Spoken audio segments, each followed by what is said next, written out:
Bonjour, bienvenue, je m'apprête à faire le tirage pour les personnes qui sont dans l'année du pendu. Donc si vous ne savez pas que vous arrivez ici par hasard, la vidéo d'introduction explicative pour que vous puissiez calculer la lame de votre année sera directement dans la barre d'information. Pour les personnes qui sont là parce qu'elles savent quelle est leur année et qu'elles sont dans l'année du pendu, bon, je pense que pour le pendu et pour le diable, je vais faire des petits disclaimers et la mort aussi. Ne vous inquiétez pas, c'est pas aussi dramatique que ça pourrait en avoir l'air.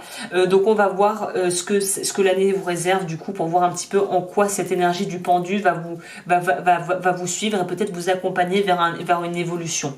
Donc on va faire un tirage basé sur le tirage en croix en fait tout simplement.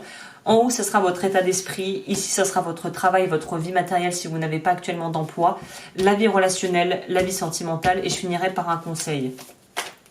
Donc pour ceux qui seront dans l'énergie du pendu cette année, on va prendre celle-ci. Alors vous voyez, c'est pas mal, on commence avec l'accomplissement. Donc pour moi, si on nous parle, on parle qu'on voit la ligne d'arrivée. Mais il y a peut-être encore c'est peut-être l'après pour vous. Ouais, c'est peut-être ça en fait. C'est peut-être après être arrivé à avoir atteint certains objectifs ou à être arrivé à peut-être un point de non-retour par rapport à une situation qui était inconfortable ou vraiment souffrante et douloureuse pour vous. Mais on veut passer à autre chose. On va prendre le compte, je ne sais pas si on pourrait dire qu'elles sont vraiment sorties à l'envers. Mais pour moi, il y a une notion ici de...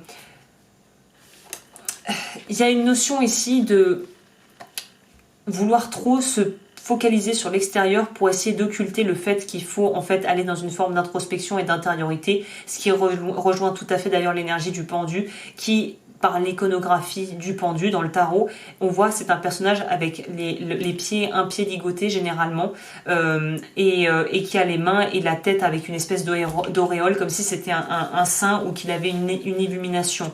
Donc pour moi, il y a vraiment une notion de... ce qui va peut-être être difficile pour vous, ça va être justement d'avoir la discipline mentale, de ne pas partir vers l'extérieur ou de ne pas essayer de trouver des distractions et d'essayer de distraire votre petit votre petit mental à des moments clés de compréhension où vous pourriez avoir des espèces de déclics et d'avoir en fait une partie de vous qui choisit de rester dans la non-conscience et dans la non-compréhension des choses.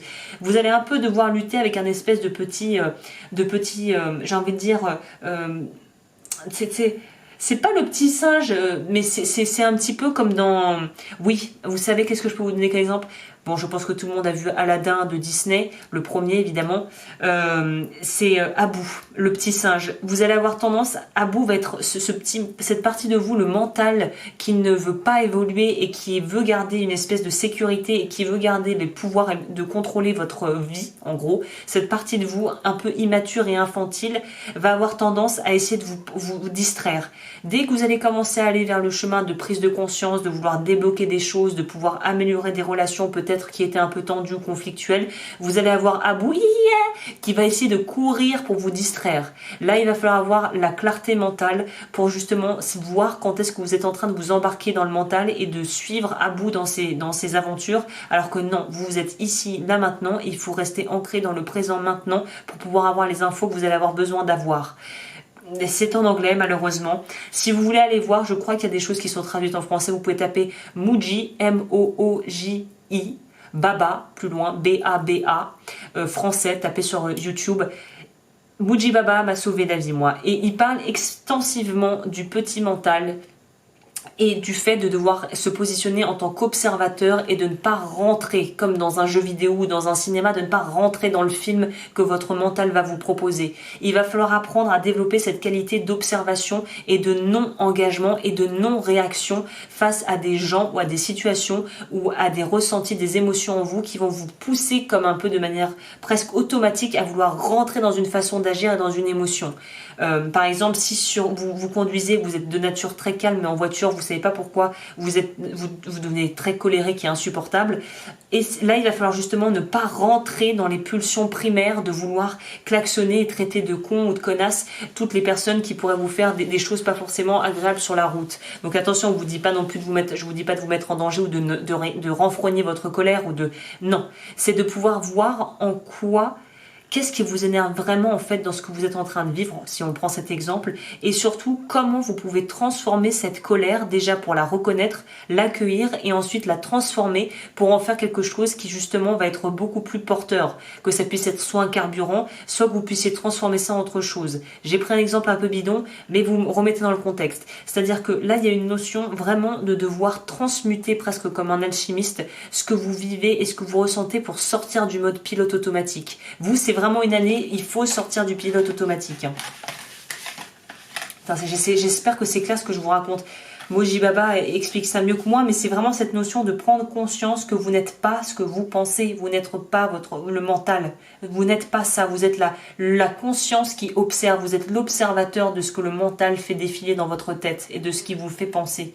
Ça, c'est très compliqué de prime abord quand on n'a pas de notion de ça ou qu'on ne fait pas de méditation, mais quand on commence à intégrer, la vie devient beaucoup plus facile parce qu'on ne se laisse plus embarquer par le mental en fait. Ok, bon je suis déjà partie, là on est bien perché, là on est bien parti, bon. Alors, j'espère que j'ai pas perdu tout le monde en cours de route. Bon, en tout cas, j'espère que c'est clair ce que je dis. Alors,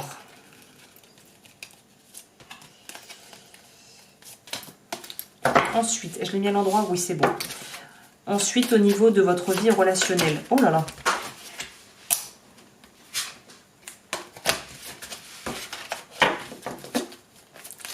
Au niveau de votre vie relationnelle.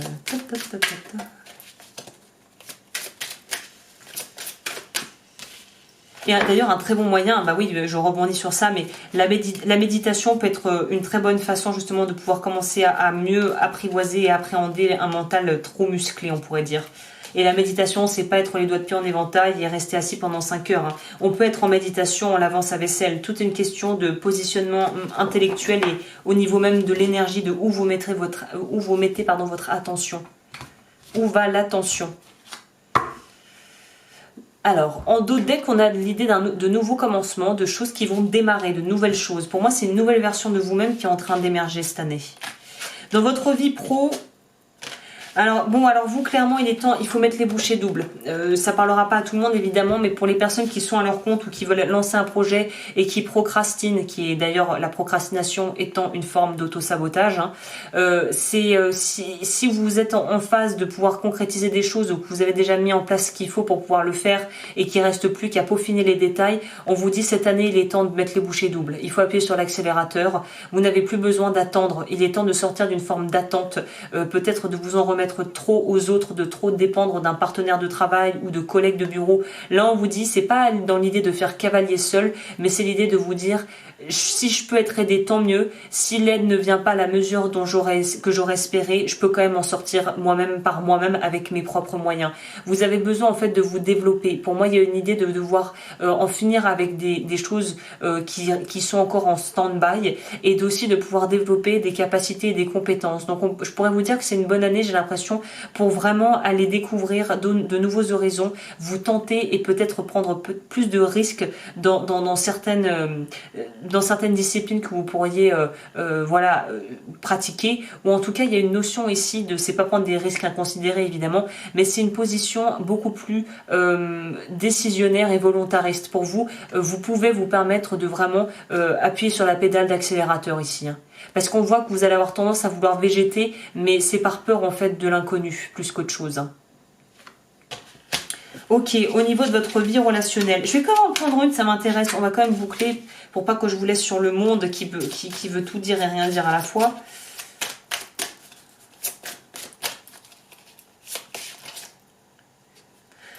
Alors là, ça change tout, j'ai bien fait de rajouter, parce qu'on nous parle justement ici, le diable n'a pas pour moi du tout de connotation négative. Allez vers vos désirs, laissez-vous porter par eux. Il est temps que vous fassiez ce que vous avez envie de faire en fait. Il y a une notion de vraiment prendre du plaisir à faire ce qu'on fait. Donc là, il est question vraiment de... Pour moi, c'est ça, d'être motivé. Le diable dans le tarot est aussi l'énergie capricornienne, du Capricorne. Beaucoup d'événements planétaires et au niveau astrologique et lunaire cette année sont en Capricorne. C'est pas anodin. Le Capricorne est très dans les objectifs objectif, dans le fait de vouloir pouvoir se réaliser au niveau de la matière et au niveau aussi de sa prestance et de son statut social. Donc n'ayez pas honte d'avoir de l'ambition. C'est ça que j'ai envie de vous dire pour votre vie professionnelle. N'ayez pas honte d'avoir de l'ambition si vous en avez, et donnez-vous les moyens en étant positionné et en vraiment en prenant des décisions actées et fermes. Ok, au niveau de votre vie sentimentale. Waouh, oh là là. Pardon, c'est relationnel. C'est incroyable parce que là on vous dit vraiment, pour moi on pourrait nous parler de gens qui sont en phase de transition aussi au niveau de vos relations. Je ne sais pas si c'est l'impact de la pandémie qui a aussi joué là-dessus par rapport à vos relations et à la façon dont vous envisagez les relations maintenant, mais pour moi on part sur de nouvelles bases. Pour moi le fait de vouloir changer peut-être de cap au niveau professionnel ou de voir votre situation sous un œil nouveau fait que vous allez en fait peut-être vous sentir un peu pas inadéquat, mais il y a quand même quelque chose par rapport à votre vie relationnelle où vous êtes clairement pas en confiance. Vous ne savez pas encore vraiment si vous avez fait les bons choix ou si vous allez faire les bons choix au niveau de votre vie relationnelle. Mais pour moi, on nous parle ici de nouveaux départs, de nouveaux espoirs, de nouvelles relations, de créer un nouveau réseau. Peut-être que vous allez garder votre noyau dur et de par des activités ou de par votre travail, être poussé à rencontrer d'autres personnes et de nouer d'autres genres, un petit peu comme ces genres de personnes qui ont des groupes d'amis et qui vont d'un groupe à l'autre. Il y a un peu cette notion de fluidité et de pouvoir connecter avec des gens et de pouvoir mutuellement vous apporter des choses que peut-être vous ne pouvez pas vous apporter. J'ai mal formulé ça. Il faut reformuler ça. Vous savez, quand on a certains... Enfin, je sais pas, parce que tout le monde n'est pas comme ça, mais pour les personnes qui comprendraient l'idée, c'est un petit peu... tu vas chez un boulanger parce que tu veux du pain, tu vas chez un boucher parce que tu veux de la viande. Et bien essayez de retransposer ça au niveau de vos relations. Vous allez peut-être avoir tendance à aller voir tel groupe de personnes ou telle personne pour ce genre d'informations, ce genre de partage, et un tel pour ce genre de partage. Et ben voilà, là il y a une notion de peut-être agrandir un petit peu son cercle au niveau relationnel. Pour moi, vous allez avoir aussi une grande influence et un grand pouvoir de persuasion sur les autres. Donc à utiliser à votre convenance, mais à savoir si vous voulez l'utiliser pour faire le bien ou pas.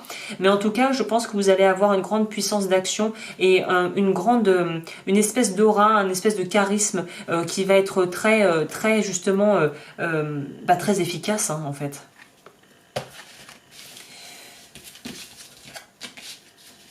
Oui, pour vous cette année, il n'est plus question d'attendre, il est temps d'y aller. Hein. Au niveau de votre vie relationnelle, bah pareil, je pense que vous allez avoir une grande puissance d'action et un grand pouvoir aussi de persuasion, en tout cas de pouvoir convaincre les gens autour de vous et peut-être même votre partenaire de vie si vous vivez avec quelqu'un. Je vais compléter pour savoir ce qui nous réserve après là, parce que ça nous parle effectivement d'une maison, d'un foyer, de quelque chose de solide, d'une fiabilité aussi, que ça soit de votre part ou de la part de la personne avec qui vous êtes. Pour les personnes qui seraient célibataires, on pourrait nous parler aussi de vouloir quelque chose de différent. Peut-être que vous allez vous trouver d'autres aspirations, d'autres envies. Peut-être que vous ne vouliez pas d'enfant, puis finalement, maintenant, pourquoi pas. Peut-être que vous vouliez vous marier, puis finalement, bof. Peut-être que vous vouliez avoir une relation de couple vraiment avec quelqu'un et vivre avec la personne. Peut-être que vous allez vous rendre compte que vous aimez votre indépendance et avoir votre propre chez vous. Après, c'est adapté en fonction de votre situation. En tout cas, il y a une idée ici de prendre en considération ses propres besoins, donc c'est très bien. Je vais compléter sur fondation et réalisation quand même pour avoir une ouverture, voir un peu ce que ça nous dit ici.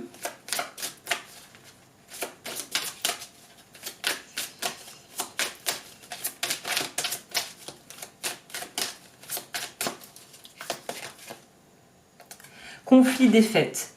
On pourrait nous parler ici du fait justement de plus avoir envie de justement mettre toute son énergie dans des choses qui ne fonctionnent pas. Donc pour certaines personnes, on pourrait nous parler ici d'en finir justement avec une ambiance familiale ou une ambiance au niveau de votre couple qui ne vous convient plus du tout. Ouais. Ça pourrait nous parler de changement aussi pour les personnes qui vont être peut-être appelées à se séparer cette année parce que justement, plus l'envie, plus la force ou plus d'envie partagée d'évoluer et d'avancer ensemble. En tout cas, ça nous parle de changement et de nouvelles relations que vous tisserez par la suite.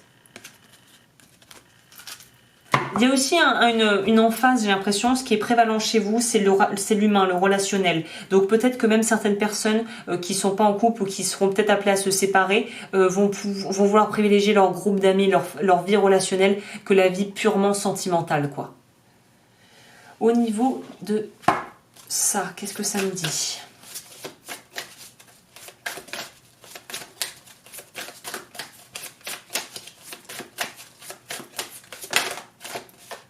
le lapin, âme sensible, soyez plus ferme, voilà, renforcez vos limites, vos barrières et coupez les cordes énergétiques. Et enfin, ils disent ici couper les cordes, mais moi ce que j'appelle, comment j'interprète ça, c'est couper au niveau énergétique avec les gens ou les situations qui sont pas forcément très saines pour vous. Il va falloir être assez apparemment quand même ferme parce que vous allez avoir beaucoup de gens, j'ai l'impression, qui gravitent autour de vous. Donc attention à la valeur des personnes et surtout à l'énergie que vous donnez. Où est-ce que ça va en fait, hein? Au niveau de l'archétype qui va être à travailler peut-être, ou en tout cas qui va être nous donner le ton aussi pour votre année. God, rien que ça. Les attributs, l'archétype de Dieu. Alors, oui, parce que c'est lié à votre charisme et au fait que vous allez peut-être être beaucoup sollicité, même sur votre vie pro en fait, hein. Donc dans les aspects lumière, on nous parle de pouvoir reconnaître la force éternelle qu'il y a en vous et en les autres, être dans la bienveillance et la compassion, et dans les aspects ombre, on nous parle de despotisme et de cruauté, et d'utiliser votre pouvoir, donc d'utiliser en gros la manipulation pour arriver à vos fins. Et on vous dit évidemment que, enfin là évidemment c'est moi qui vous le dis, la manipulation mène pas à grand chose quoi. Après, il y a différents degrés de manipulation évidemment, mais là j'aurais envie de vous dire, utilisez les outils que vous avez pour justement aider les autres et vous aider vous-même plutôt que pour plomber tout quoi, hein. Tirez les choses vers le haut plutôt que vers le bas, hein. Ou peut-être que vous avez besoin de tirer vers le bas pour apprendre des choses, j'en sais rien, hein.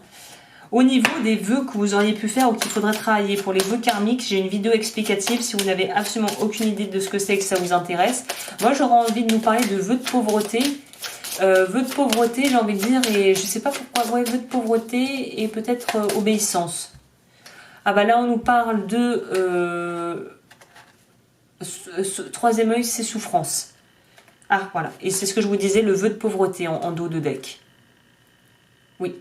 Vœu de pauvreté à travailler pour vous cette année et vœu de souffrance à travailler. Au niveau... Parce que le truc de l'auto-sabotage, c'est peut-être lié à ça aussi, hein, parce que je pense que vous vous autorisez pas à réussir alors que vous avez les moyens et on vous dit d'appuyer sur l'accélérateur ici, hein. Au niveau du conseil que je peux vous transmettre, au niveau plutôt de votre travail, au niveau développement personnel...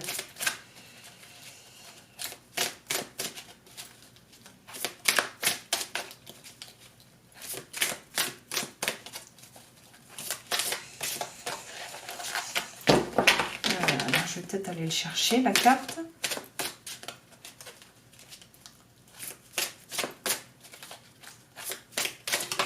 Oh, pas besoin d'y aller, c'est sorti tout seul. Se donner la permission de guérir. Ah ouais, un autre angle qui est intéressant du coup ici, hein. C'est se donner la permission de réussir apparemment et de guérir pour vous, hein. Alors, 5. Je vous lis le petit encart en bas.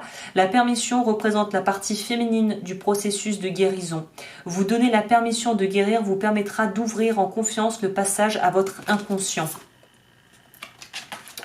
Alors, on va voir si c'est dans les cartes premières ou... Je pense que c'est première, ça. Non, non. Si, c'est dans la partie première du livre. Alors, attention, là, ce sont des exercices. Donc, vous le faites si vous le voulez, évidemment. Alors, pour guérir, nous avons aussi besoin d'un ingrédient féminin très important qui est la permission, c'est-à-dire l'ouverture, la clé de voûte pour ouvrir la boîte de Pandore qu'est notre inconscient. Le lieu où se trouve, à mon sens, toute notre histoire et même celle de l'humanité. Certaines personnes viennent à mes stages ou consultations car elles savent qu'elles ont des souffrances à régler et ont même l'intention de le faire, mais qui, pour autant, vont se protéger d'une façon ou d'une autre. Pour ne pas accéder à la blessure, j'ai remarqué différentes stratégies. Peut-être la plus commune est-elle de partir dans leur mental. Cette étape peut être difficile pour certains, mais avec un peu d'écoute, de douceur, d'accueil, de la peur, on peut faire adhérer à notre cause. J'ai mal lu. Cette étape peut être difficile pour certains, mais avec un peu d'écoute, de douceur, d'accueil de la peur, on peut faire adhérer à notre cause le gardien qui bloque l'accès.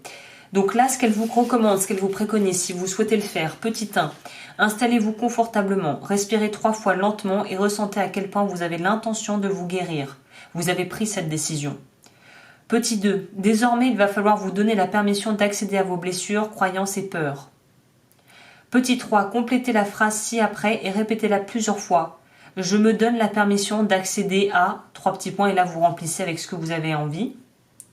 Petit 4, si votre âme vous le permet, vous allez pouvoir contacter peu à peu ou au contraire subitement l'émotion, l'image, le ressenti. C'est une bonne chose. Si ce n'est pas le cas, l'exercice se poursuit. Petit 5, imaginez un gardien posté devant une grille. Comment est-il? Quel nom lui donnez-vous?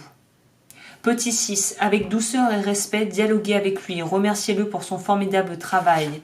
Il vous a protégé pendant des années de vos souffrances pour que vous puissiez vivre assez sereinement. Petit 7, expliquez-lui que vous venez en ami, que vous n'avez plus besoin de protection, que maintenant vous voulez vous guérir, que vous n'êtes plus un petit enfant, que vous avez maintenant les ressources d'un adulte. Petit 8, si malgré votre insistance il ne vous laisse pas passer, dites-lui de vous accompagner dans la rencontre avec vos émotions.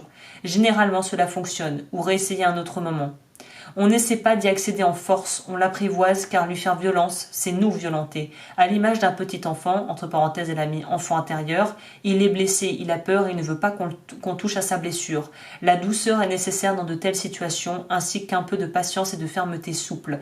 Créer un climat de confiance est nécessaire car nous sommes face aux zones les plus douloureuses et délicates pour nous, dont nous gardons parfois l'accès bec et ongles. Donc ouais, vraiment, et vraiment là je parle à titre personnel pour passer aussi des choses comme ça, ne forcez pas. Ne forcez pas, ne forcez jamais. Laissez les choses se faire quand vous vous sentez en sécurité, que vous vous sentez apte, et quitte même si vous avez eu des traumas lourds, si vous avez subi des violences, des choses comme ça, des agressions, des violences sexuelles, des choses comme ça, je vous conseille même de faire ce genre de travail accompagné d'un thérapeute en fonction de la gravité du problème pour être sûr d'être encadré et d'avoir justement quelqu'un qui peut vous contenir dans cette découverte et dans cette peur en fait de dépasser un certain blocage. Donc vraiment essayez d'y aller à votre rythme, mais déjà c'est vrai que de vous positionner en vous disant je peux me donner la permission de guérir, c'est l'étape numéro 1 en fait. Ok, bah écoutez, je crois que je vais m'arrêter là pour ce tirage qui est déjà somme toute assez complet. N'hésitez pas à me contacter si vous souhaitez être accompagné, je vous aiderai si je le peux avec plaisir. Pour tout ce qui est des vidéos et des choses que vous pourriez avoir envie de découvrir, tout est dans la barre d'infos. Et moi je vous souhaite une très très belle année.